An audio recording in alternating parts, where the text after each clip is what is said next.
Добро вечер, вие слушате Радио Канал 103. Ова е емисијата Дансе Макабре со своето 442 издание,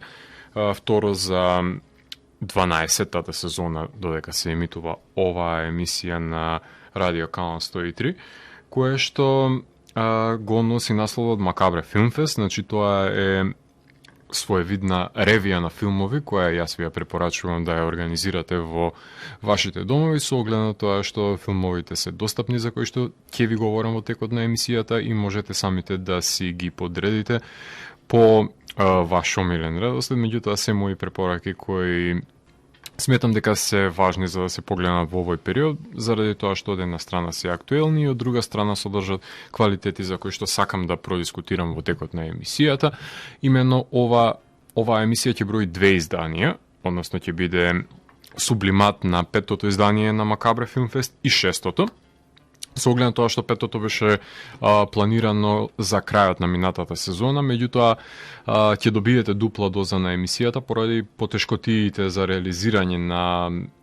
петото издание, бидејќи немавме во таа дадена ситуација дотур на интернет за да може да не сослушате, но ова издание на емисијата ќе биде надополнето со доследна дупла доза, една шеста едиција на овој дигитален фестивал со 6 нови филмови кои што имав можност да ги погледнам во ова лето, така што ќе слушнете 6 филмови кои што се пред почетокот на летото и 6 филмови кои што имав можност да ги погледнам во текот на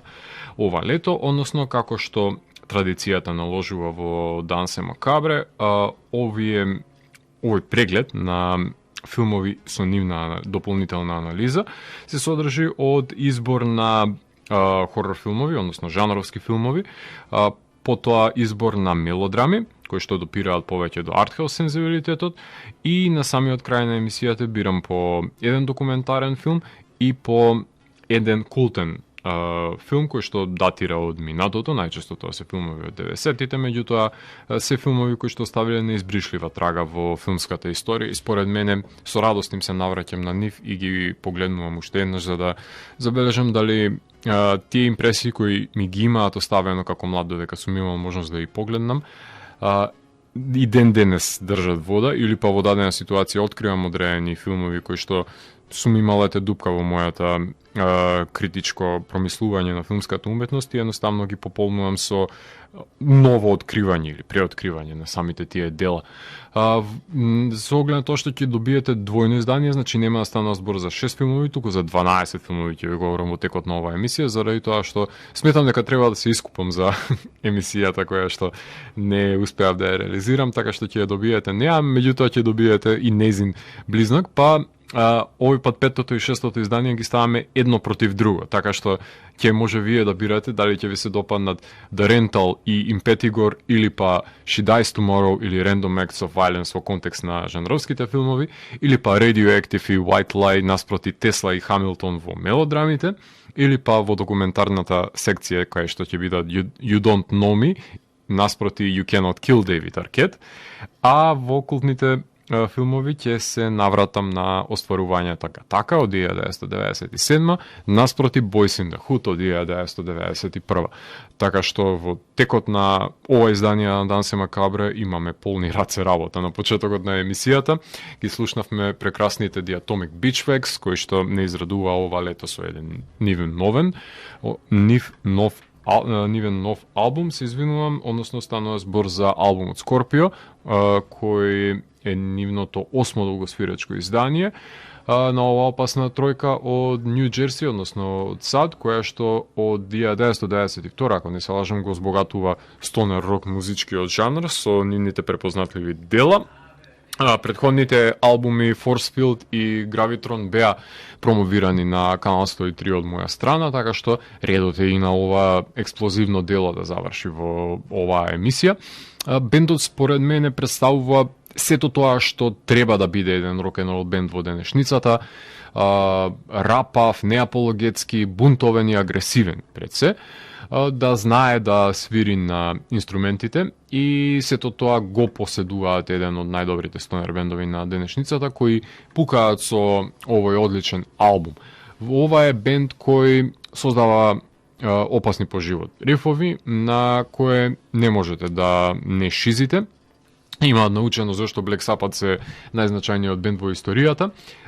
Стегнатата ритам секција и левитирачките гитари се присутни во овој албум и нивната моќност и енергија фали пред се во рок-н-рол сцената денес. Издаден е овој албум за TP Records, со кој што соработуваат уште од првото нивно долгосвирачко дело. И 2 видеоспотови се изработени за овој албум и тоа за двата сингла кои што ќе ги слушате во продолжение на емисијата, во кое што, ако не се лажам, да, во You Got It беше снимен за една девојка која што ја објективизираат на улица и која таа им возвраќаше на сите нејзини шмекачи, а додека се шета во Њујорк, а другиот спот беше за композицијата Скојо, насловната тема од албумот,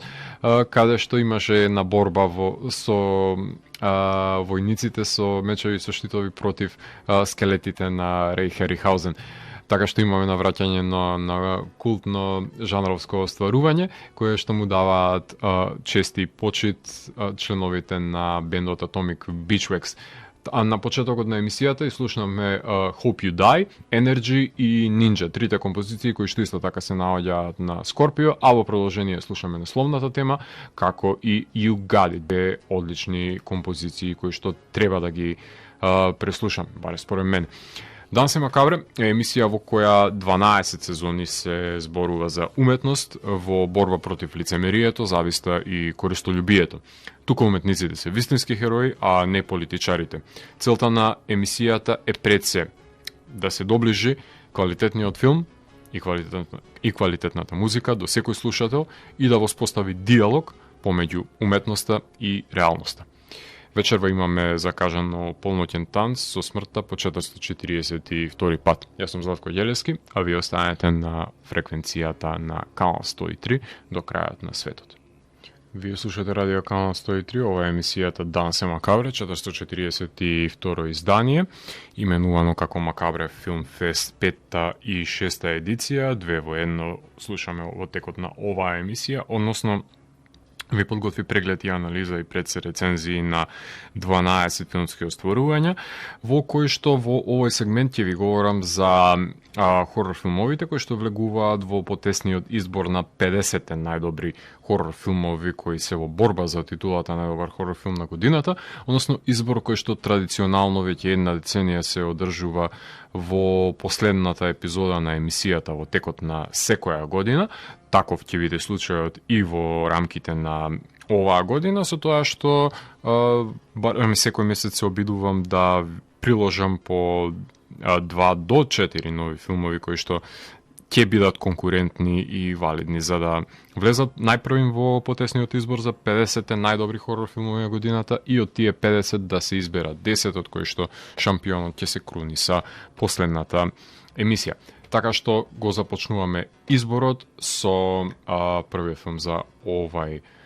за петото издание за Макабре Филмфест, односно стана збор за филмот The Rental. Филмот The Rental во режија на Дейв Франко, прв негов долгометражен игран филм, освен ако него броиме видеото кое го снимаше со неговата сопруга Алисон Бри. Познат е и по неговите актерски изведби, конкретно во проектите на неговиот брат, Джеймс Франко, конкретно Disaster Artist, предпоставам дека таму и го пометите, но со овој филм направи еден смел чекор во правец на вештината на режирањето. Така што пред да се посветиме на филмот, едно мало историографско навраќање на американската жанровска кинематографија по 2000-тите, пред да се накотат авторите на атмосферични slow burn хорор филмови во колиба со грст актери во камерна екипа, им предходи периодот кога торчер хорор филмовите доминираа со жанрот и се расплинуваше во еден, како што станува збор за францускиот екстремистички бран, потоа нивниот американски одговор за контратежа. Наспроти овај екстремен правец беа авторите на Mumblegore естетиката, односно снимањето на некомплицирани мелодрами со крвав епилог, создавајќи своевиден шематски приказ за усовршените естетски величини на денешниот slow burn хорор филм по кој што е препознаен,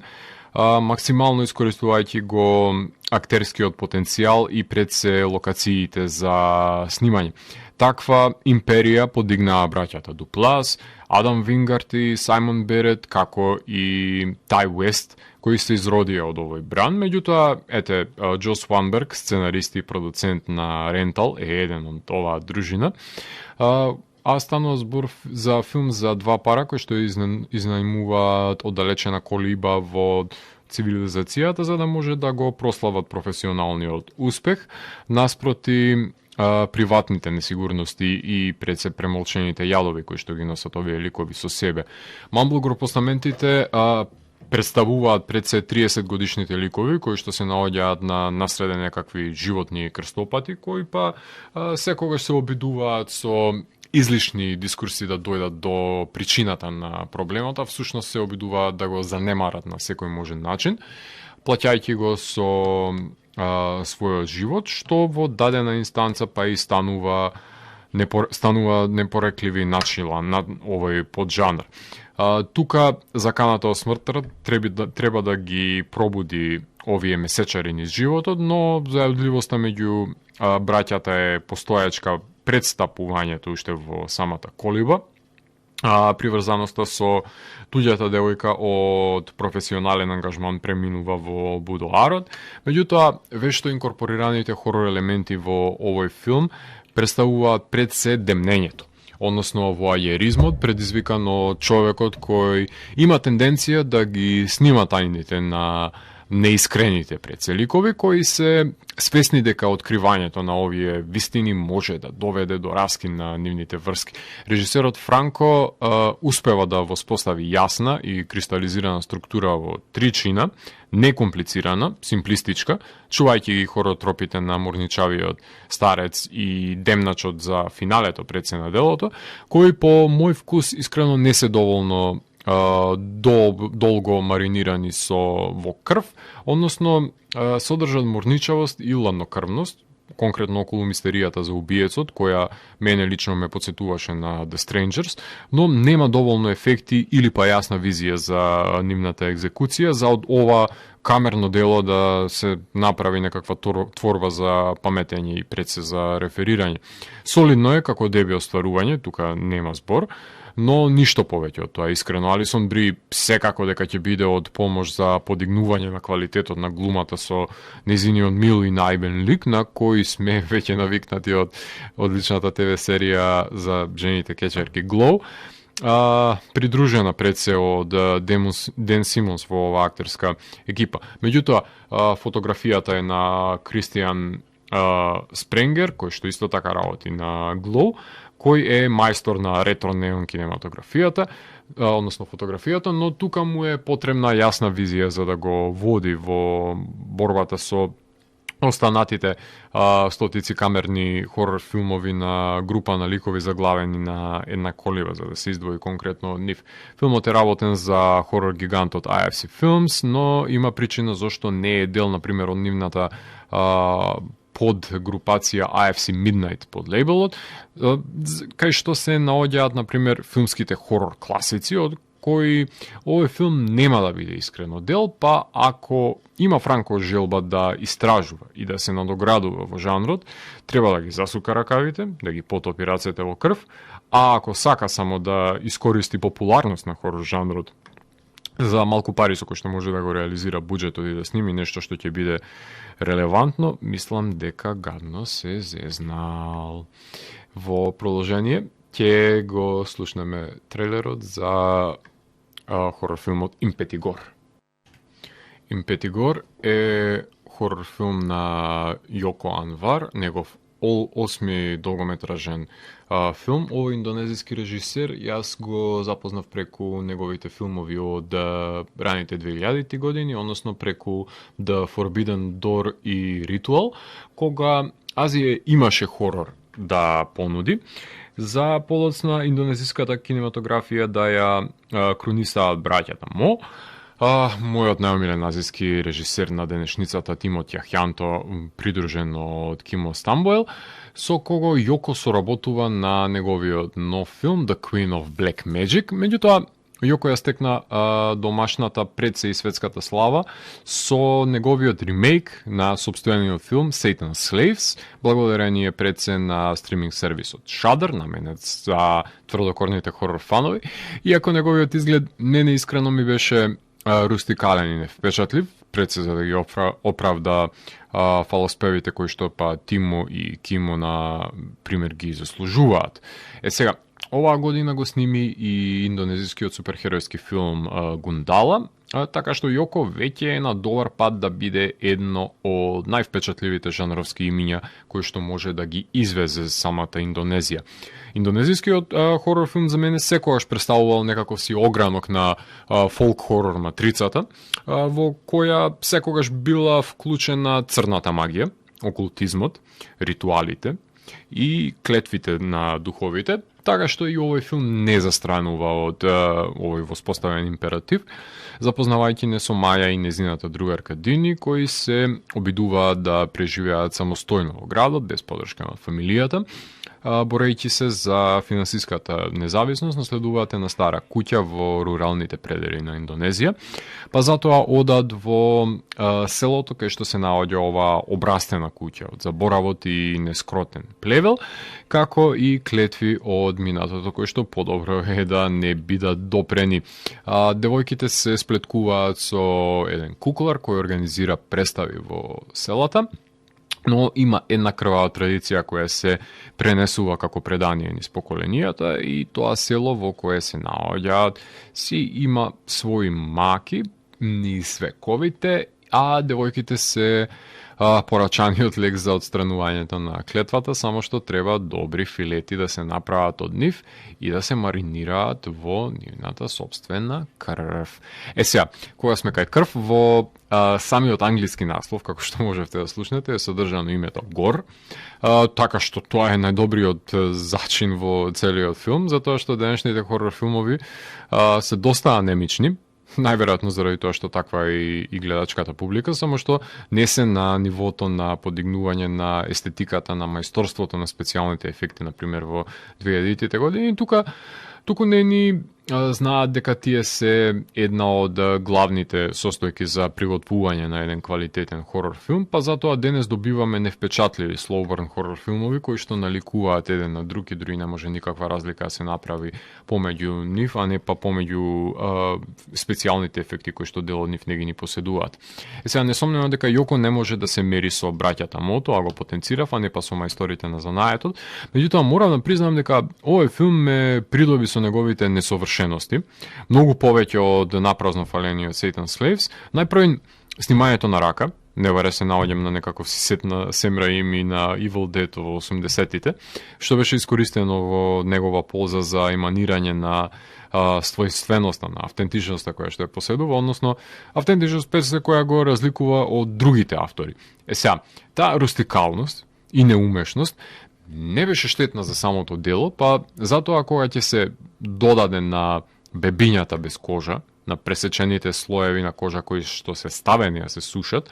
како и мноштвото на пресечени вратови со сите можни ножеви сатори кои што ги поседуваат, кои очигледно дека во Индонезија ги има во изобилие, аспект на нивниот хорор филм кој што секогаш ме радува кога ќе го погледнам, заради тоа што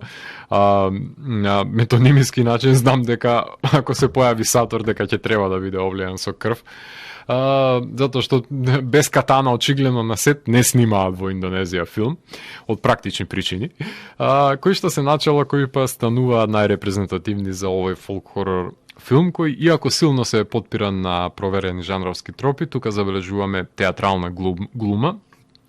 игриво кадрирање со коси, агли и ротирање на камерата, што колку и на моменти да делува дегутантно и прекумерно, за мене представува одраз на смелост да се ризикува во хорор жанрот, а авторите кои што не се плашат да има крв до колена во нивните филмови, секогаш ќе ги ставам на пиедестал заради тоа што станува збор сепак за хорор жанр. Така што се надевам дека ќе продолжи Јоко да се надградува во нагорна линија и конечно да видиме пламења од азискиот филм да му се не види. Специализираниот стриминг сервис Shudder повторно излезе во пресред на CJ Entertainment за дистрибуирањето на филмот, која имаше својата премиера на овогодинешниот престижен Sundance фестивалот Арангот,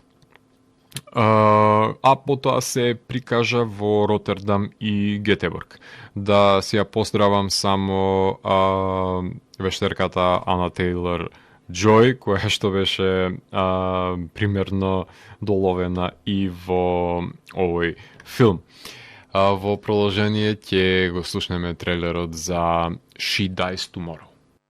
Наспроти филмовите за кои што ви говорев во петото издание на Макабре Филмфест, ги имаме две хорор филмски остварувања кои што се составен дел од шестото издание, односно станува збор за филмот She Dies Tomorrow на Еми Сајмец, принцезата на Мамблкор дружината, која стартот на кариерата го има како актерка, која можевме да ја гледаме во улогите во ремейкот на Pet Sematary, глумеше во Stranger Things, девојката од Alien Covenant, во главните улоги беше на одличната ТВ серија The Girlfriend Experience, таа и девојката од бизарниот Upstream Color, меѓутоа почна да режира со долгометражниот филм Sun Don't Shine, по кратките филмови кои што и сними и епизодите пред се повоцна на The Girlfriend Experience и Аталанта, пред да го сними новиот нејзин филм She Dies Tomorrow. Таа соработува и со Бери Дженкинс, но е голем љубител на хорор жанрот, со оглед на тоа што ја има во повеќето филмови кои што ги имаат снимено и Вингард, и Перет и Тај Вест. Кейтлин Шейл ја глуми Еми, која што мисли дека ќе умре утре. Незината помисла станува заразна, инфицирајќи ги незините квази пријатели, кои исто така добиваат порив дека ќе им заврши животот наредниот ден. Сега, ова е филм кој е во спрега на артхаус сензибилитетот од една страна, со хорор жанрот од друга страна, меѓутоа потхранете со здрава доза на црн и бизарен хумор во манирот на Чарли Кауфман.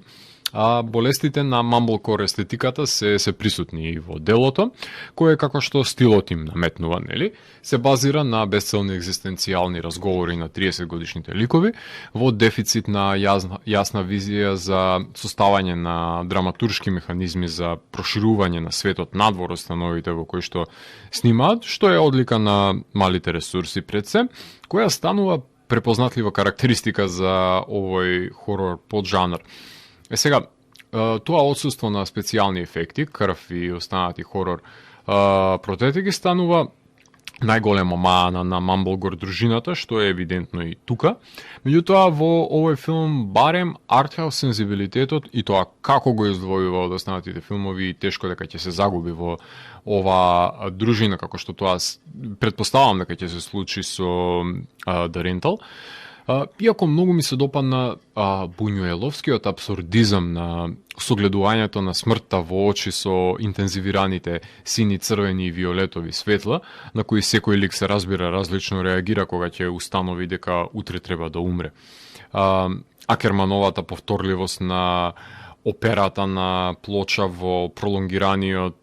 спорадичен пролог, па дури и појавувањето на Мишел Родригес во еден кадар за време на слободниот ден на снимање кој што го имал во Fast and Furious, а и отплаќањето на долгот на Адам Вингард со неговото појавување пред камерите, искрено се препознатливите чинители кои што го прават овој линчовски филм да биде препознатлив на артистичко рамниште пред се, меѓутоа потврла таму кај што треба да ги круниса таа екзистенцијална криза и анксиозноста, кои па за среќа или несреќа се погодија за време на COVID пандемијата, да го рефлектираат конкретно колективното несвесно од кое што сите ние си патиме моментално. И не е ниту проблемот во недовршеното дело. Очудувањето е негова одлична силна страна и сметав дека Сајмиц треба посмело да ги разработи хорор тропите во своите дела и да демонстрира зошто, например, Петок 13 и вториот дел од серијалот е еден од најомилените хорор филмови, тоа на дело да го покаже. Сега, Не сум поклонник кон девизата дека помалку е повеќе, затоа што помалку е помалку, а повеќе е повеќе, искрено. Да не беше така, немаше да имаме метрички системи за евалуација и немаше да можам да ви кажам дека Сајмиц сними исклучителен и уникатен артхаус филм, меѓутоа сними и еден бизарен хорор филм со дискурси за сексуалната манија на делфините и останатата неудобност, која кога некој ќе ги истори своите тегобни мисли врз другите, се рефлектира и им ја дава за тие да ја носат до крајот на животот. И тоа е оделотворено и во ова дело. Конкретно, Буњуеловскиот абсурдизам доаѓа баш во изразот на тоа што ова дружина едноставно живее надвор од перципирањето на реалноста со оглед на тоа што се соочува со банализирањето на животот и значењето пред се на согледбата дека утре треба да умрат сите, што е едно исмевање на гротесната буржуазија која што тој го правеше во минатото. Инфицирањето пред се со мислата, иако и тоа е Кроненберговска матрица, односно комбинаториката помеѓу Меклуановата теорија за медиумот како порака и Ги де Боар за вирусот на интерпретираниот свет, кој не инфицира, сметајќи дека е реален, со самиот начин на интерпретацијата, го кронисува на едно теориско гледиште, ако може да му се даде на сето тоа што е присутно во овој филм. Меѓутоа, за пофалба е како сите автори од оваа генерација си помагаат еден друг, што од секогаш мене лично ме восхитувало, како што Вингард и Берет и AJ Боуен си помагаат еден на друг кога треба да бидат и продуценти, например, дали да глумат, дали да бидат асистенти на режија, така, например, и режисерите, односно авторите на филмските серијали, како што е The Endless и целиот тој Resolution филмови и Spring, односно авторите кои што Бенсон и Морхед, се продуценти на овој филм, кои што исто така доаѓаат од Мамблгор под жанрот и од целата таа фила. Така што Джей Кетел е кинематограферот која крши реалноста со продорот на боите, а Мондо Бойс прават очудувачки скор кој што ќе имаме можност да ослушнеме на крајот на емисијата. Истото што го направија Свонберг и Дуплас, кои имаат најголем успех очигледно во оваа дружина, кој што ги одбележа 2010-тите, се надевам дека ќе го продолжи ова авторка со колаборациите кои што ги остварува. Односно, Сајмиц нема само да ја гледаме како одличната и прекрасна и автентична актерка која што во овие бизарни филмови е од голема помош што незиното име стои во нив заради тоа што се реализираме благодарение на незиното присуство.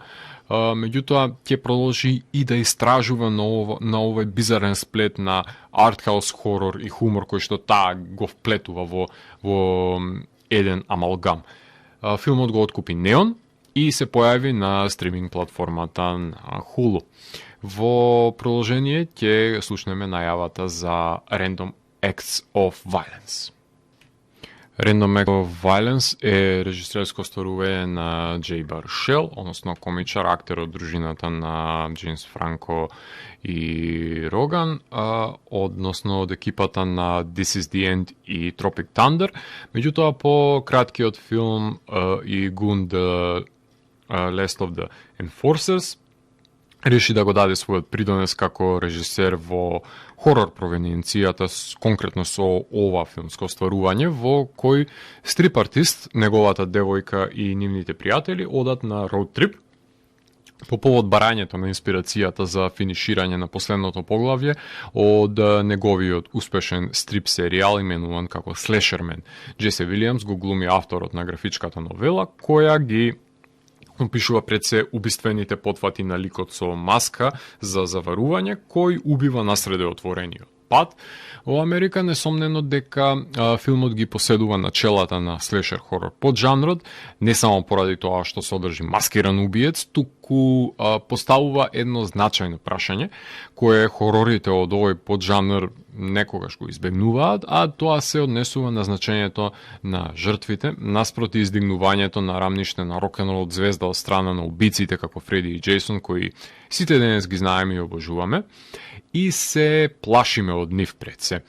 Еден од нив јас дури на мајца денес го носам. Оваа тенденција е само рефлексија на реалноста, кај што сите ги знаеме крволочните злосторства на Тед Банди, Ед Кемпер, Ричард Рамирес и останатите лудаци, меѓутоа ретко кој може да именува барем една од нивните жртви. Тука филмот го поставува прашањето од исправноста, од поврзувањето со убиецот, допирајќи до една сензитивна тема во жанрот, а таа се однесува на поттикнувањето на насилството. Сега, именно филмот допира до прашањето дали стрип авторот може да иницира насилство со конципирањето на грозоморните прикази, кои ги вметнува во своите творови пред се, или само е пресликување на реалноста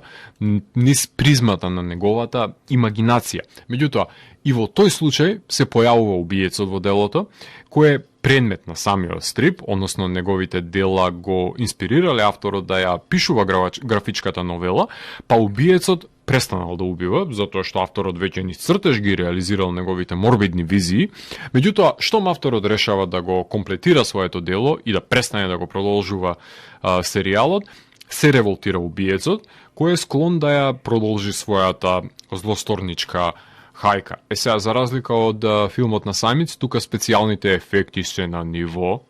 како што еден слешер заслужува да бидат, односно запамтена ќе биде скулптурата од убиената тројка насреде улицата, но и фуриозното прво убиство, кое не е холивудизирано со бомбастична и громогласна музика, туку е соголено во манир како што Ларс фон Трир знае да го направи тоа, во The House That Jack Built, до неговата непријатност за гледање. Иако е комичар, не очекувајте од перформансот на режисерот или пак во самиот филм да забележите хумористични елементи, затоа што задржана е суровата есенција на еден модерен слешер хорор филм, со интенција да ја деконструира премисата за глорифицирањето на слешер антагонистите. Недостатоците на буџетот се евидентни, меѓутоа, еден од хероите на овој филм е мојот пријател Карим Хусейн, кој го интервјуирав во мојот магазин Кошмар, човек кој создава визуелна палета со позадинско синило, не баре самите ликови се составен дел од еден стрип панел, демонстрирајќи ја вештината на кадрирање во еден филм, земајќи си ја слободата за експериментирање со боите, како што тоа го правеше во хобовите Шатган. Не за џабе е еден од најдобрите жанровски кинематографери во светот, овој канаѓанец. Филмот ја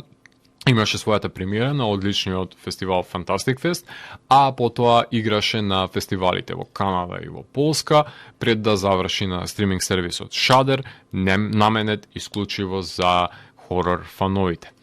Тука можеме да направиме една кратка музичка пауза, односно во продолжение ќе слушнеме неколку композиции кои што се наоѓаат на новото албумско остварување на All Them Witches, именувано како Nothing is the Ideal, издадено ова лето, нивен шести долгосвиречки албум на Desert Rock бендот, миленик на оваа емисија, чиј што албум исто така сме ги промовирале во етер. Овој пат се враќаат на сцена со едно моќно остварување, експериментираат со формите, кај што си поигруваат со елементи на прогресивните рок-н-рол бендови, па дури и на Tool може да ги напоменеме во овој ранг, но задржуваат и меланхолична нишка во нивната музика во комбинација на блуз рок, на психоделија, на стонер, на ова опасно пред се мултиталентиран трио, бендот кој го носи името на книгата во Rosemary's Baby, кај што се изведуваат ритуалите. Го издаде својот албум за New West Records, со кој што соработуваа, ако не се лажам, дури уште од 2015 година. Од овој албум може да ја слушнеме и во ведната композиција Saturnine and Iron Jaw, потоа би следувала Enemy of My Enemy, The Children of Coyote Woman, и ако имаме време ќе ја слушнеме и Lights Out. Значи во продолжение ќе слушаме All Them Witches. Вие слушате Радио Канал 103, ова е емисијата Данас е Макабре, 442 издание, кое што е именувано Макабре Филмфест, односно петата и шестата едиција на оваа ревија на филм, кое што можете да ја организирате во собствениот дом, со тоа што јас ви приложувам рецензии на филмовите кои што се составен дел. Во претходниот блок ви говорев за жанровските, односно за хорор остварувањата, а за мелодрамите, односно артхаус филмовите, ќе станува збор во овој сегмент, во кој што ќе го започнеме со најавата на филмот Radioactive. Radioactive е пети долгометражен филм на режисерката Маријан Сатрапи, која што ја знаеме по одличните Персеполис, Chicken with Plums и The Voices. Филмот се базира на графичката новела Radioactive, Мари Пиер Кири, A Tale of Love and Fallout, реализирана од страна на Лорен Рейднес. Розмари Пайк е одличен избор за оживотворување на ликот и делото на ненадминливата Марија Кири, која е препознаено по низиното пионерство во науката, исклучителните откритија кои помогнале да го достигне врвот на својата професија, при тоа демонстрирајќи надчовечка истрајност, посветеност и непокор, односно бунтовност пред се да се остане доследен на своето, карактеристики кои не ги пишуваше во историските читанки кога за прв пат го слушав незиното име, затоа што освен достигнувањата во поглед на дополнувањето на периодичниот, односно на периодниот систем на елементи и пред се осветлувањето на мистеријата околу радиацијата, ништо не знаев за непоколебливоста на научничката која што стои зад овие достигнувања, но предпоставував дека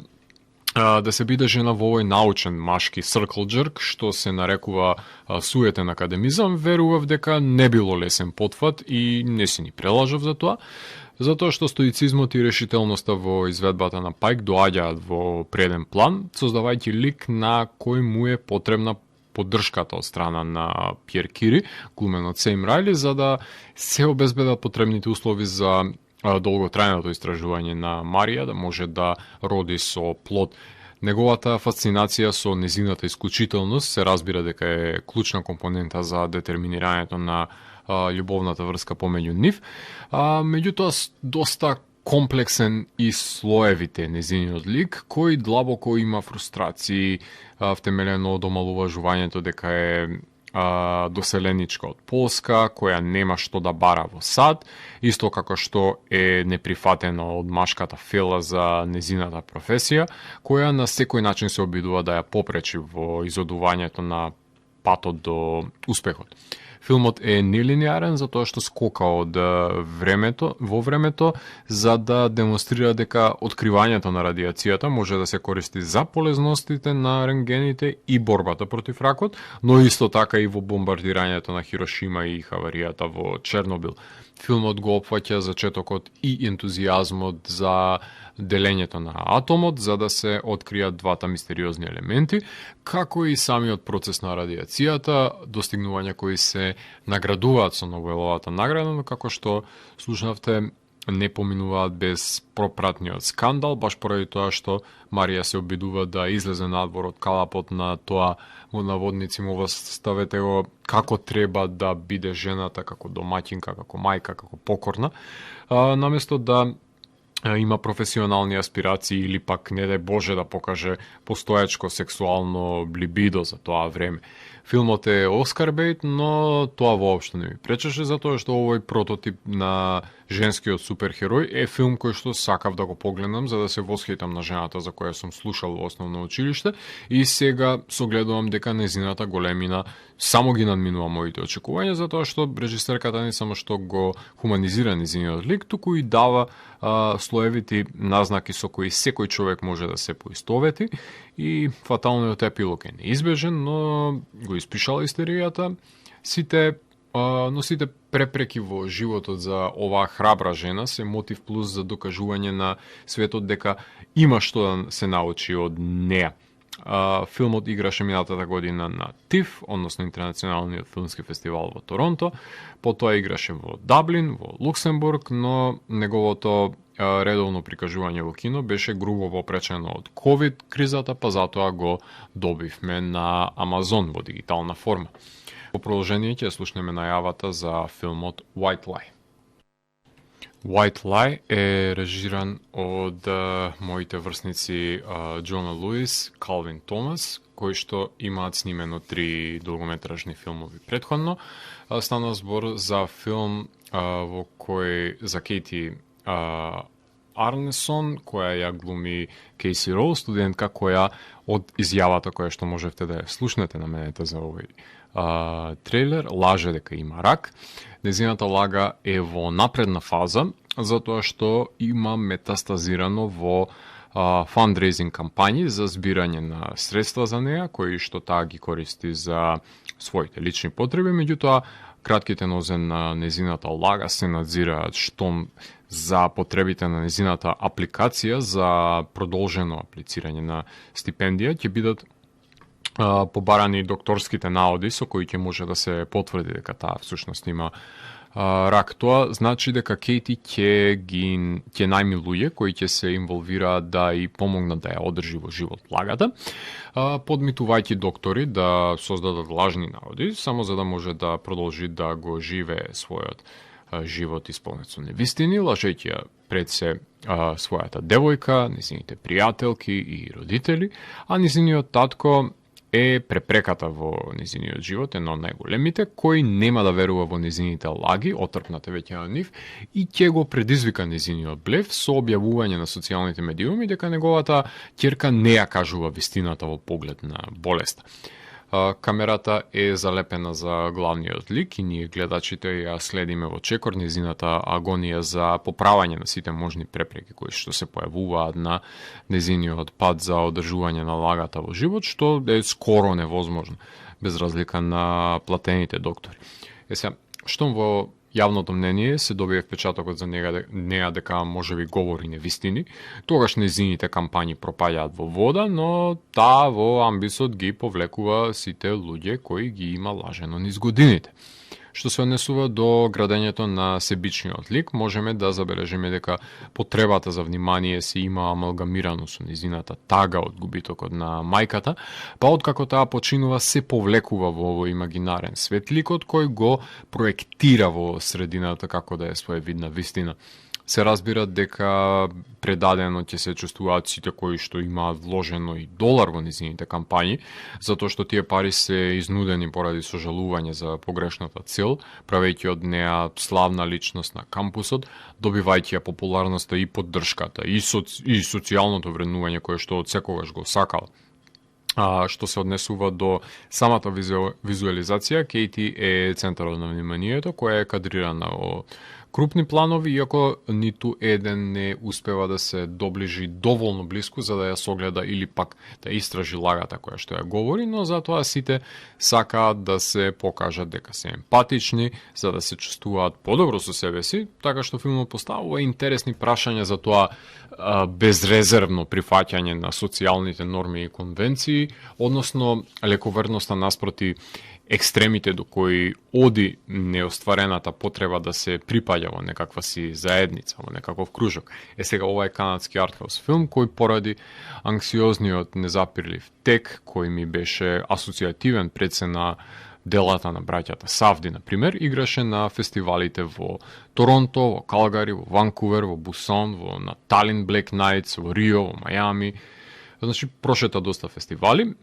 користи coming of age тропи, но во преден план се наоѓа манипулацијата со вистината и подлегнувањето на неа од страна на рецепиентите на лагите. Меѓутоа, делото нема споредни ликови кои ќе може да бидат антитежа на главниот, ниту па своевидна спречатлива визуализација, која ќе му даде некаков дистинктивен изглед, едноставно најсилен елемент е пред се ова уникатна и интригантна идеја која што во целост соодветно избраната актерка ја реализира. Овие двата филмови кои што се составен дел од изборот на мелодрами за 5-тото издание на Макабре Филмфест, а во 6-тото издание ќе започнеме со уште еден филм посветен за голем научник, како пандан на Radioactive, го имаме филмот Тесла.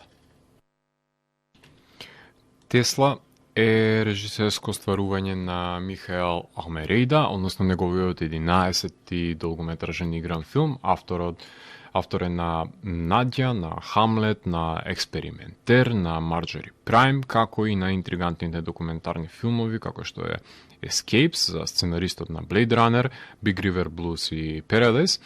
кој што ја продолжува неговата љубов кон истражувањето на знаменитите личности во периодичните филмски потфати, овој пат фокусирајќи се на еден од најголемите визионери и измислители кои сме имале привилегија да се роди на Балканот, односно станува збор за Никола Тесла.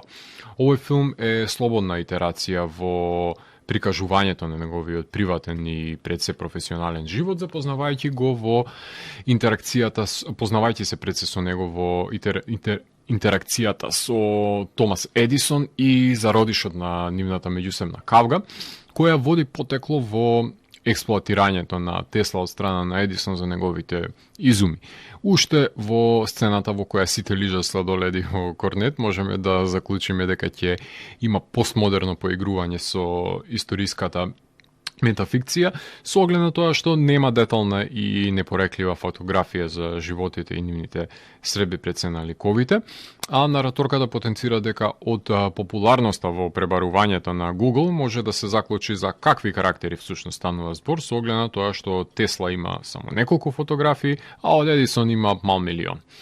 Има доста гринскрин секвенции во филмот, што не ми беа впечатливи, туку ми делуваа доста ефтино. Меѓутоа, звездата на филмот е пред се Итан Хок, кој страшно колку наликува на Тесла. Сега, соодветен е изборот и на Кал Маклахлан, кој го гледаме во улогата на опортунистот Едисон, но авторот на интригантен начин наоѓа место за инволвирање на нивните изуми во дејствието, како што е тука и кинопроекторот. Нараторката ја глуми Ева Хјустон од The Nick. Шон Прайс Вилиамс е кинематограферот, кој во Good Times и Her Smell си поигруваше со интензивните бои и светла, а тука има дополнителна причина за тоа што нели создава дело за човекот кој пренесувал електрична енергија и светлина. Џон Паесано ја работи музиката на овој филм, кој што уште еднаш потенцирам е играно филмско остварување, значи не е документарен филм и не треба секој детаљ, исто како што е и филмот за Марија Кири од нивниот живот, да го прикаже. Сепак ова е и поигрување со животите пред се на Тесла и на Едисон на еден уникатен начин, значи треба да се приде со пошироко гледиште во поглед на тоа што сакал авторот да каже во ова дело. Сега Хок глуми еден резигниран, например, и молчелив Тесла со продорен поглед, кој дозволил да биде изигран од многумина, затоа што бил поклоник на наивната идеја дека струјата треба да биде достапна за сите, се разбира бесплатно. Убедување кое што не го делат со него, например, ЕВН и останатите олигарси.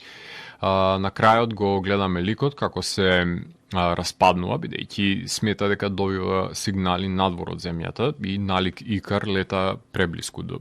до сонцето, целејќи на премногу неизводливи идеи, кои што се наоѓаат во главата на интровертот и пукаат на сите страни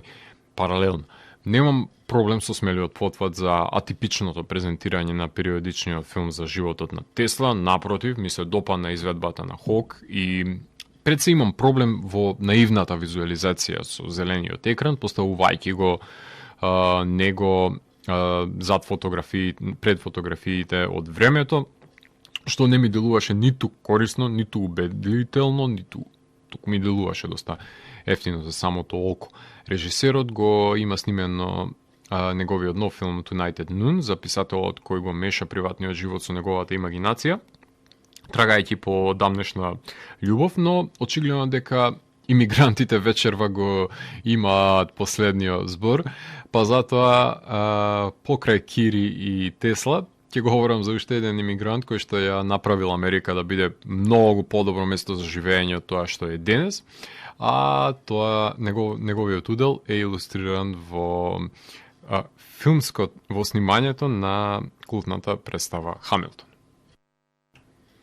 Хамилтон представува режисерски потфат на Томас Кайл, односно режисерот кому светот на мюзиклот не му е стран, односно претходно режираше епизоди на Фоси Вердон и Грис Ливс и моментално работи на екранизација на Fiddler on the Roof. Меѓутоа, ова не е филмско остварување ставено во контекст на рамките на кој што би била една адаптација на овој мюзикл, односно туку е снимање на култната представа на Бродвеј, мюзиклот која разбранува светската театарска сцена поради неговиот смел и безкомпромисен пристап.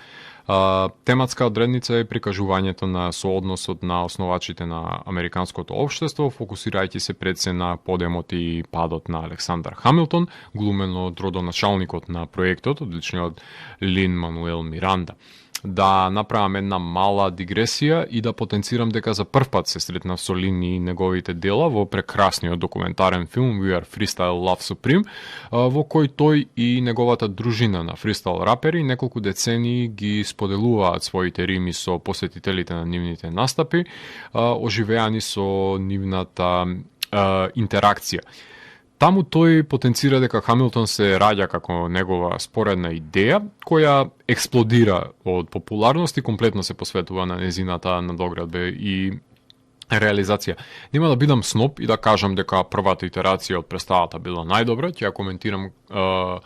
таа што е снимена, затоа што театарот ако не се сними на видеозапис, според мене умира, без разлика на тоа што нема да може да се доживее како да сте во публика. Меѓутоа, не баш секој може да оди во Њујорк и не баш секој може да купи карта за првите редови.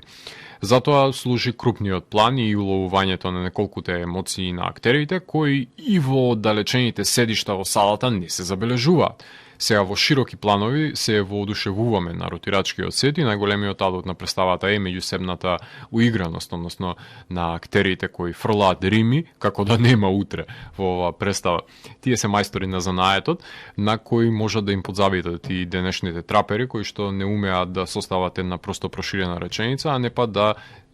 следат бит со нивното скршено флоу. Ова не се однесува на тие што растеле на бумбап и знаат што значи вештината на кованјето на зборот. Лин-Мануел Миранда и останатите рапери се визионери кои согледале дека периодичното дело може да биде отпеано со помош на хип-хоп и проследено со джез и R&B. Представата за соодносот помеѓу Хамилтон со Томас Джеферсон и останатите татковци на Америка, неговиот приватен живот со неколкуте љубови, јавното шиканирање поради нив, како и честите дуели за одбрана на честа, се знаменити мигови во представата, во која појавувањето на кралот изнудуваше смеење кај мене, без да изусти дури и еден бар. Да се разбереме во една работа, јас не сум расист и немам намера да бидам во крајот на животот, најмалку во филмската уметност. За мене добар актер е добар актер, без разлика на неговата боја на кожа или пол. Тие карактеристики го имаат стекнато со животното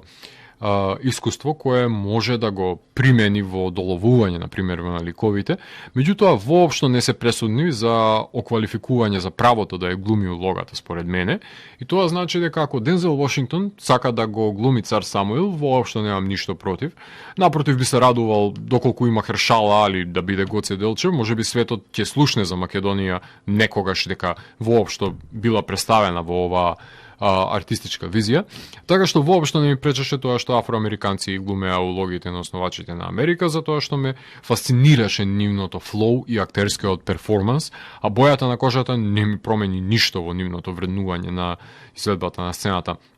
Сега, таа е фактор за социокритиката која ја вметнуваат во делото, во која имигранти ја спасуваат Америка од непотребните војни, донесуваат закони за подобрувањето на народот, се разбира освен правото на робови и поседување на робови и поседување на оружје, но трагичен е ликот на Хамилтон за тоа што ќе биде предаден од љубоморниот пријател и политички опонент. Дизни, за жал ги има фрлено парите да го сними ова дело, кој би сакал да има повеќе доближување до актерите во вистинскиот миг за да се долови подобро перформансот, но тоа бара детално гледање на представата многу пати од страна на екипата, кој е монтиран од страна на Джона Морган и снимен од искусниот Деклан Куин. Представата е брилијантна, музичките сценските точки се прекрасни. Од секогаш ми се допаѓала бината на две нивоа, која има можност за ротирање, што максимално е искористено за потребата на перформансот, кој е незаборавлив. Секоја чест за актерите. Домашниот пандан на оваа представа е Црнила, посветена на Ѓорче Петров, меѓутоа на таа представа и недостасува буџетот и опремата за да блесне на ниво како што блеснува Хамилтон, иако е одлично одглумена и издрапувана самата Црнила. Така што тука може да направиме една кратка музичка пауза и во продолжение да слушнеме неколку композиции кои што се наоѓаат на самиот скор за филмот за кој што ви говорев на почетокот на емисијата, односно станува збор за филмот The Rental, кој го скор кој што беше работен од страна на Дени Бенси и Саундер Джурианс, се извинувам, издаден за Lakeshore Records, работен момците кои што ја прават музиката за ТВ сериите Ozark, The Outsider, The Gift, Boy Erased, Enemy, Марта Марс и Мей Марлин, кои што представува комбинација на пулсирачка електронска музика со lo-fi амбиентален скор за подгревање на тензијата, во комбинација со понекоја наезда на жичани инструменти, меѓутоа тоа се миниатури наменети само за надополнување на доминантната улог функција која што има електрониката. Ќе слушнеме насловната тема Peace and Love, Discoveries, Cameras, The Video и Fallout. Потоа се враќаме во етер да ви говорам за преостанатите 4 филмови од 442-то издание на Дансе Макабре, именувано Макабре Film Fest 5-то и 6-то издание. Вие слушате Радио Канал 103, ова е емисијата Дансе Макабре со 442-то издание, именувано како Макабре Film Fest, односно ревија на долгометражни филмови кои што може да си ја приредите во вашиот дом со оглед на тоа што ковид кризата нанесува непоправливи штети на филмската индустрија. Најбезбедно е да го избегнеме контактот и ширењето на оваа одвратна зараза и да се посочиме на најбезбедно што може гледање на филмови, а по тој повод 5-тото и 6-тото издание на оваа ревија именувано како Макабре Film Fest ја кронисувам со тоа што ќе ви говорам за еден документарен и еден култен филм и од 5-тата и од 6-тата итерација, односно во продолжение ќе ја слушнеме најавата за документарниот филм You Don't Know Me. You Don't Know Me е прво режисерско остварување, односно деби на предсемонтажерот Джефри Макейл, документарен филм посветен на едно од неправедно поценетите филмски остварувања, култниот филм Showgirls на филмскиот бунтовник Пол Верховен, кој е олицетворение на бомбастичноста на 80-тите и радикалноста на 90-тите, создавајќи еден експлозивен микс кој е темпирана бомба за секој неподготвен гледач на неговите филмови, како што се мноштвото на неуки филмски критичари кои неиздржано ги дискредитираат неговите филмови затоа што не се запознаени со концепцијата на естетизираниот треш, односно за подигнувањето на експлоатационата филмска естетика во обланда на холивудскиот блокбастер. Сега, во овој документарен филм се доловува негативниот критички прием на авторите кои го снимиле филмот по успешниот Basic Instinct, меѓутоа Холивуд не бил подготвен за нивниот еротски потфат, во кој еротските сцени се снимени со интензитет на акционите филмови, до тој степен што нивната несензуалност добива сосема нови рамништа во изразувањето на филмскиот јазик. Тука неправилното подценување на филмскиот маг Верховен стапува на сцена, затоа што тој е човек која мрази површноста на користолюбивиот Холивуд и со помош на неговите силни метафори во филмовите на голема врата го исмевал од една страна насилството во американското општество и неговите извршни власти во Starship Troopers и Robocop, јапи културата во Basic Instinct, меѓутоа кога доаѓа да си поигрува со концептот на еротиката, сведувајќи ја во корпус на речиси Лас Вегас мюзикл, во кој една девојка од малиот град ќе посака да стане популарна звезда, а при тоа незиниот нескротлив темперамент ќе биде незин непријател во превртливиот и опортунистички свет на шоу бизнисот без срце и душа, а американската јавност не ги сватила сите инстанции кои што ги содржи филмот. Филмот ја наоѓа својата публика на полноќните прикажувања, како што Rocky Horror Picture Show си ги најде своите обожаватели, па денес има мюзикли кои се базираат на ликот на Номи, односно девојката која што се пронаоѓа себе си во филмот. Режисерот го става во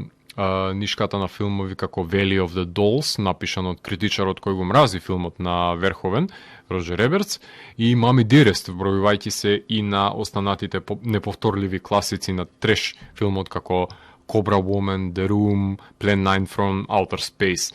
Јас се сеќавам дека го открив како составен дел од еротските филмски маратони на нашите телевизии и секако дека ми остави силен впечаток на мојот млад тинејџерски мозок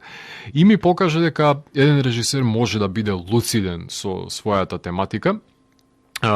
доколку знае што сака да постигне со неа. Јас не сум критичар како моите колеги кои ќе фрлаат камен врз овој филм, затоа што знам што сака Верховен да постигне со својата творба, како да ги потенцира недостатоците на американското општество и како да го превертира начинот на снимање на експлоатациониот филм по формулата на блокбастерите со екстровертна прекумерна глума.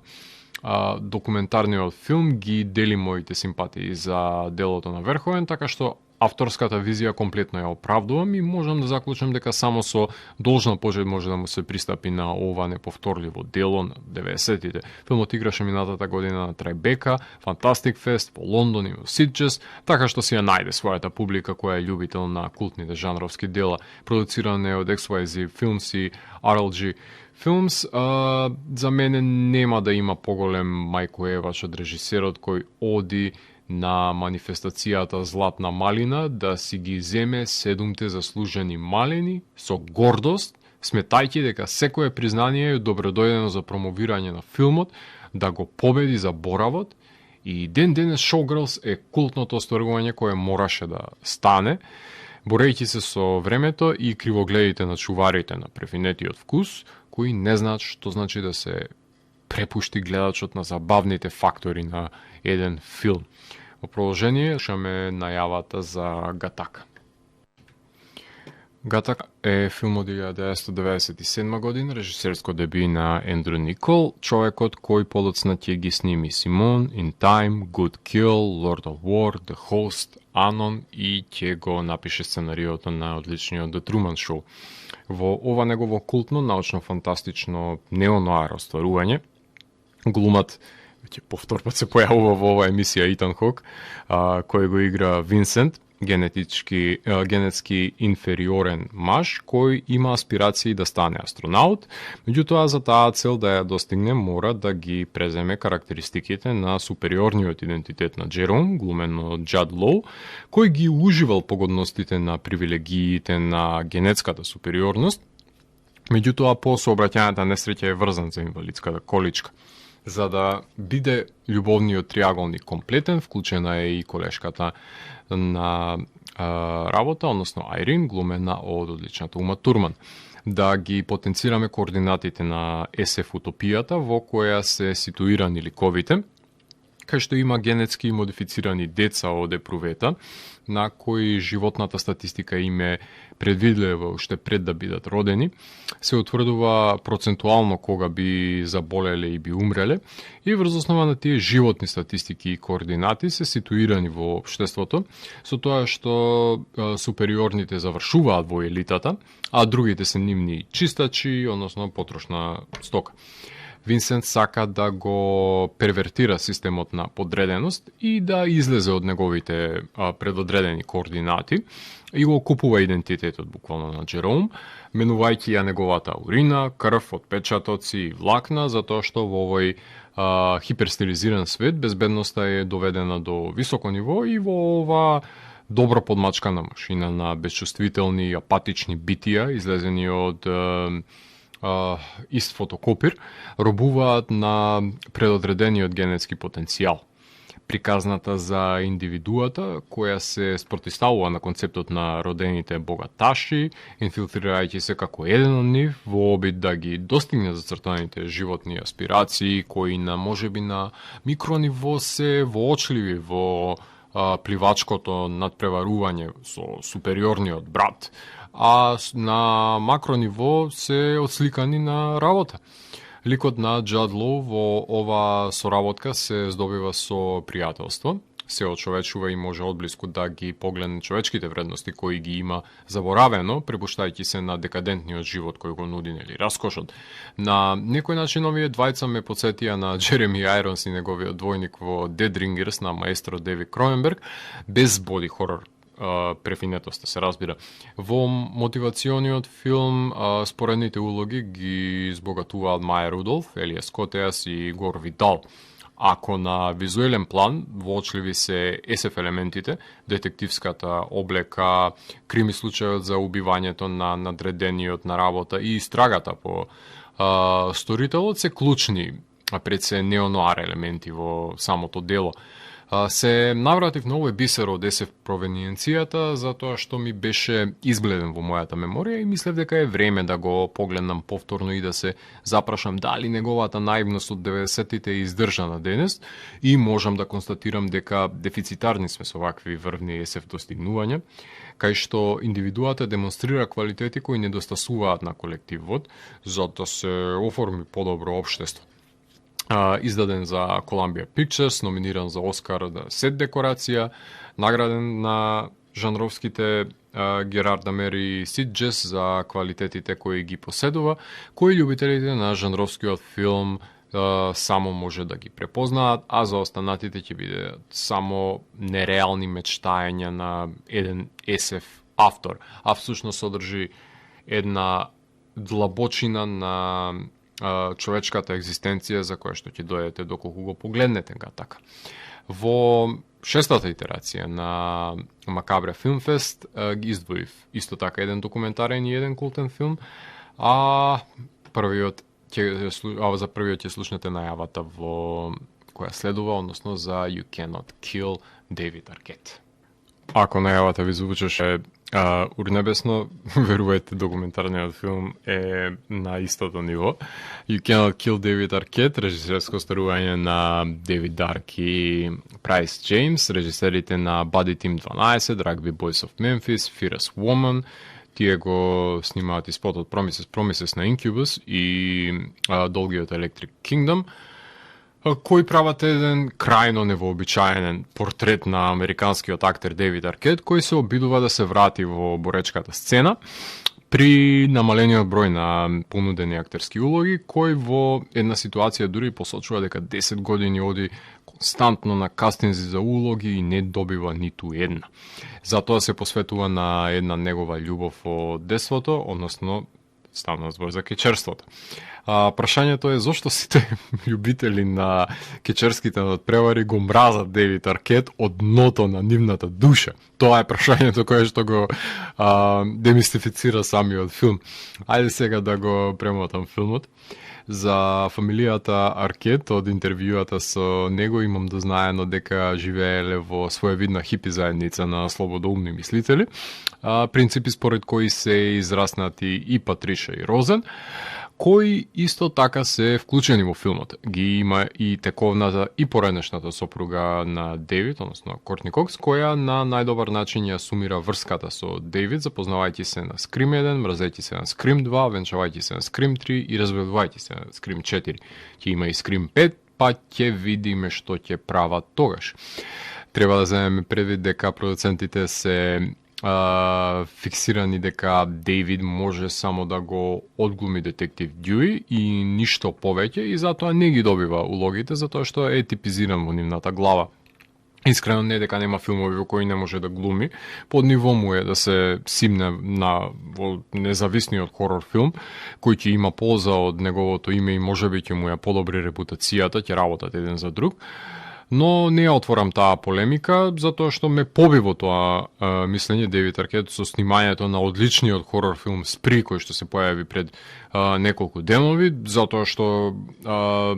Девид можеби сака да влезе на големата врата на Холивуд, меѓутоа забележа дека може да го направи тоа и со други потфати од жанрот каде што отворени му се вратите. Не може би на сите мали врати на инди режисерите на денешницата, меѓутоа очигледно дека не баш дека немал допир со сите нив очигледно. Да се фокусираме на неговиот пад на кариерата по Скрим серијалот, затоа што нема повици за глумење во големи филмови. Има една епизода од животот во која што се појавува на кечерски надпревар, прави неколку зафати и го победува носителот на шампионската титула и станува шампион на светот, најдобар кечер. Во тој момент фановите го замрзуваат, затоа што тој, за разлика од нивните идоли, кои 30 години тренираат секојдневно за да се пробијат и доближат до златниот појас, тој го прави тоа со врски и сметаат дека го исмева пред се неговото значење. Овој документарен филм ја прикажува другата страна, кај што докторите на Аркет му посочуваат дека фатална може да биде повредата на главата или па кршењето на ребрата по двата стента кои што ги има на срцето. Меѓутоа Девид не ги слуша сугестиите и влегува во рингот, започнува за прв пат да добива измачувачки тренинзи, потоа почнува да учи потфати и квалитетно го млатат во импровизираните рингови во дворовите. Лучадорското патешествие е забавен сегмент од филмот, меѓутоа грозоморната хорор сцена представува андерграунд борбата во рингот, кај што му забива неонка во вратот неговиот противник, кај што Дейвид се враќа во рингот само за да загуби што е можно побрзо, држејќи се за вратот, во кој можеме да забележиме дека блика крв, за со помош на тогаш живиот Лук Пери да биде одвезен до најблиската болница и да му биде спасен животот. Прекрасна сцена во филмот, ужасна сцена за преживување. Меѓутоа, со текот на посветеноста, здобивањето на повредите и страјноста во рингот, фановите малку по малку почнуваат да го омекнуваат тврдоглавото резигнирање од кечерската сцена и третманот со подсмев на Аркет во неа, и тој само сака да се бори искрено со тие неколку потези кои што ги има совладано. Во филмот гледаме една поинтимна страна на Аркет, не таа на магионичарот, туку таа на скршениот актер кој преку борењето се обидува да преземе контрола врз пропаднатата кариера и пред се да се поврзе со спортот кој што му приредувал задоволство од најмали нозе. Музиката на Мед Глас и бугаринот од Пловдив Димитар Јорданов ја концепираат и е бомбастична во сцените кога треба да се потенцира агресијата која лежи во Аркет. Филмот повеќе ме интригираше на личното рамниште за душевните јадови кои што се обидува да ги надмине Аркет, за кои не се запознаени гледачите, кои благодарение на социјалните медиуми многу лесно го антагонизираат, наместо да погледнат подлабоко во неговите животни побуди за влегување во рингот и согледаат дека не е ништо поразлично од нивните идолизирани борачи. Само што не е способен колку нив да истрае во рингот, зашто и самиот е свесен и ова трагикомично дело ја има таа прекрасна нишка на забава која што ја нуди овој документарец. За крајот на емисијата ќе ви говорам за култниот филм од 1991 година Boys in the Hood.